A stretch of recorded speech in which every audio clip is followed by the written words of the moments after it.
And welcome back to another video. Today I'm going to take you through a complete lower body workout. But first, before hitting any legs, you want to do some glute activation to turn on those glutes and get them fired up and warmed up for the workout. I will have a complete video down in the description box on how to do this. But first, since we are short on time today, we are going to be hitting supersets. So for this first superset, I am hitting a sumo stance squat. Each superset is 8 to 12 reps times 3 sets. So this is the first set. I am doing 8 sumo squats, trying to get as low as I can. My feet are wider than hip width apart and toes are pointed out slightly. Always remember to protect your back, keep your core in nice and tight so that you don't, get hurt while you're trying to squat and grow a booty. Alright, so moving on in to the second move of the first superset, we are going to be doing weighted hip abduction. So you're just holding that weight down by your side and I'm lifting up my leg, working those outer glutes, trying to build that curvier, nice, plumper booty. You know what I mean? Yes. If you don't know what a superset is, that is basically doing 2 movements back to back with no rest in between, and then you rest after you completed both moves.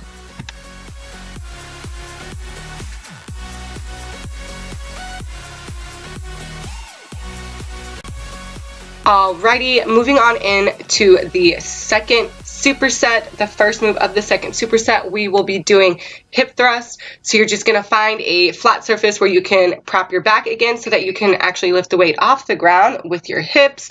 You're going to use a barbell pad, I would recommend, to protect your hips and those other lady parts. But basically, you're going to tuck that chin in and lift the weight off the floor using your hips and your glutes. You can use a band around the knees to get more side glute action or just, make it a little bit more challenging. You don't have to use a heavy weight like this. You can use a dumbbell, a plate, anything that you want. Moving into the second move of the second superset, we will be doing a goblet squat to stiff leg deadlift. I'm using a kettlebell, but you can use anything, a dumbbell, basically anything that has weight, just to squat and then keep those legs stiff into the deadlift.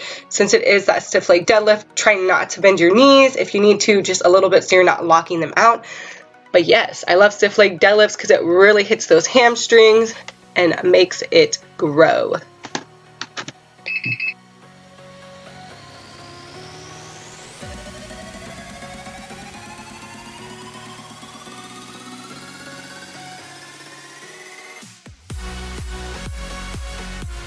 Alrighty, so moving on into the third superset, the first move of the third superset, we are going to be doing sumo deadlifts. So you want your feet wider than hip width apart and the toes pointing out to the side.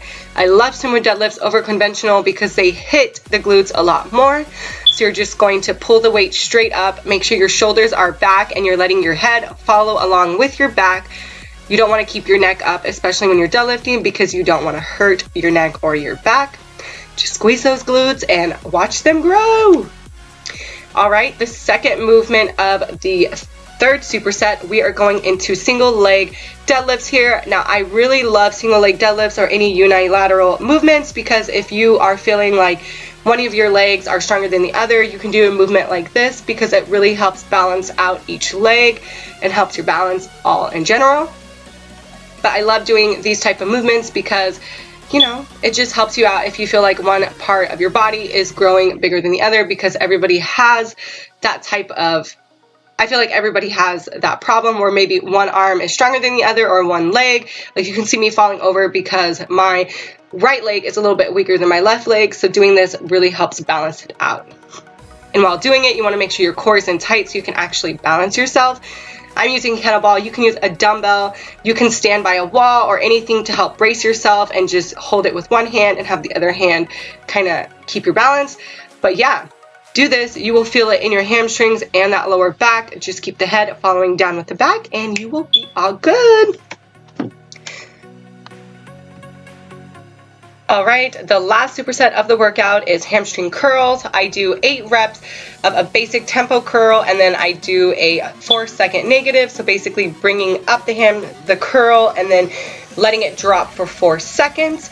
I supersetted this with a hip abduction machine, but I didn't have any area to film, so I just wanted to point that in there. But as you can see, I'm lifting it all the way up, leaving it down for 1, 2, 3, 4 seconds. So I hope that you guys enjoyed this workout. I hope that you go and try it out for yourself. This is what I do on a day when I don't have a lot of time to actually work out. So if you guys enjoyed this video, please don't forget to like and subscribe to the channel so that I know that you are actually enjoying what I'm putting out there. Make sure you follow me on my Instagram at FitLionessa to see more posts and workout videos. Thank you guys so much, and I will see you guys next time. Bye!